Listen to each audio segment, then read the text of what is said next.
വീണ്ടും കാഞ്ഞങ്ങാട് നഗരസഭയിലേക്ക് തെരഞ്ഞെടുക്കപ്പെട്ട മുൻ ചെയർമാൻ എൻ എ ഖാലിദിന് ഭൂരിപക്ഷം കൂടി. എന്നാൽ വൈസ് ചെയർപേഴ്സൺ ആയിരുന്ന സി ശ്യാമളയ്ക്ക് ഭൂരിപക്ഷം കുറഞ്ഞു.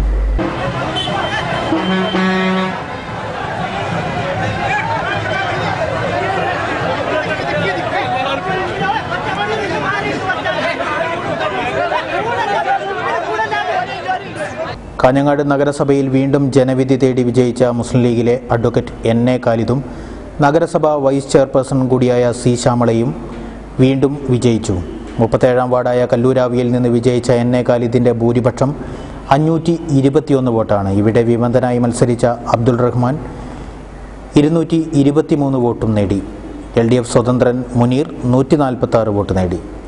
വിമത സ്ഥാനാർത്ഥി ഇത്രയധികം വോട്ട് നേടിയിട്ടും എൻ എ ഖാലിദിന് വലിയ ഭൂരിപക്ഷം ലഭിച്ചു. കഴിഞ്ഞ തവണ ആവിയിൽ വാർഡിൽ നിന്ന് 280 വോട്ടിനാണ് ഖാലിദ് വിജയിച്ചത്. ഇക്കുറി നഗരസഭയിൽ ഏറ്റവും ഭൂരിപക്ഷം ലഭിച്ചത് 43-ാം വാർഡായ മീനാപ്പീസിൽ ജയിച്ച മുസ്ലിം ലീഗിലെ PK മുഹമ്മദ് കുഞ്ഞിക്കാണ്. നിലവിലെ വൈസ് ചെയർപേഴ്സൺ സി ശ്യാമളക്കാണ് കുറഞ്ഞ ഭൂരിപക്ഷം. 19 വോട്ടിൻ്റെ ഭൂരിപക്ഷത്തിനാണ് ശ്യാമള വിജയിച്ചത്. കഴിഞ്ഞ തവണ ഇതേ വാർഡിൽ നിന്ന് 99 വോട്ടിൻ്റെ ഭൂരിപക്ഷത്തിനാണ് ഇവർ വിജയിച്ചത്.